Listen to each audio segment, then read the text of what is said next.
పీఠాధిపతులు మఠాధిపతులు మనకి నచ్చినా నచ్చకపోయినా వాళ్ళని అభిమానించే కాదు, వాళ్ళని గౌరవించి వాళ్ళని దేవుళ్ళుగా భావించేటటువంటి భక్తులు ఈ సమాజంలో లక్షలాది మంది కాదు కోట్లాది మందిగా ఉన్నారు.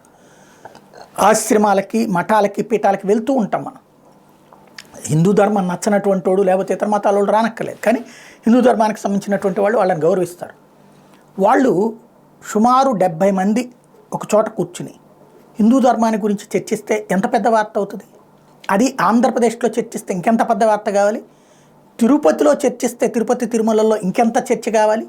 బట్ దౌర్భాగ్యం ఏంటంటే అంత మేజర్ వార్తని డౌన్ ప్లే చేస్తూ పత్రికలు రాయటం. ఈనాడు, ఆంధ్రజ్యోతి, సాక్షోళ్ళు మాత్రం హైలైట్ చేసుకున్నారు. కానీ మొన్ననే ఈనాడు ఒక వార్త రాశాడంటే ఆ రోజున ఎందుకు అనుకున్నా, ఏది హిందూ ఆలయాలన్నీ ఇట్టయిపోయినాయి అని రాసుకొచ్చాడు అంటే ఏదో సంథింగ్ గేమ్ ఏదో ఉందని. అసలు విషయం ఏంటంటే 2 రోజుల పాటు టీటీడీ పీఠాధిపతుల సమావేశం ఏర్పాటు చేసి పీఠాధిపతులు మఠాధిపతులు వాళ్ళని రెచ్చగొట్టే ప్రయత్నం చేసింది.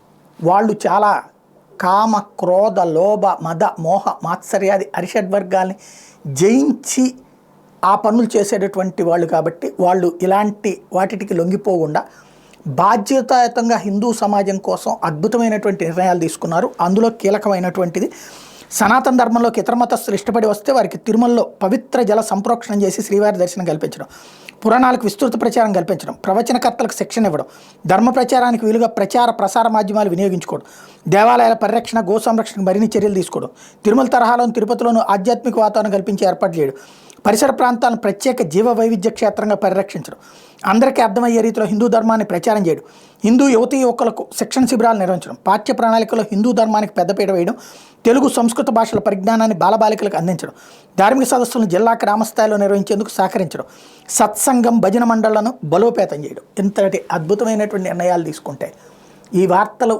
లోపల పేజీల్లో ఒక ముక్కకు వెళ్ళిపోయినాయి అంటే అర్థం చేసుకోవచ్చు.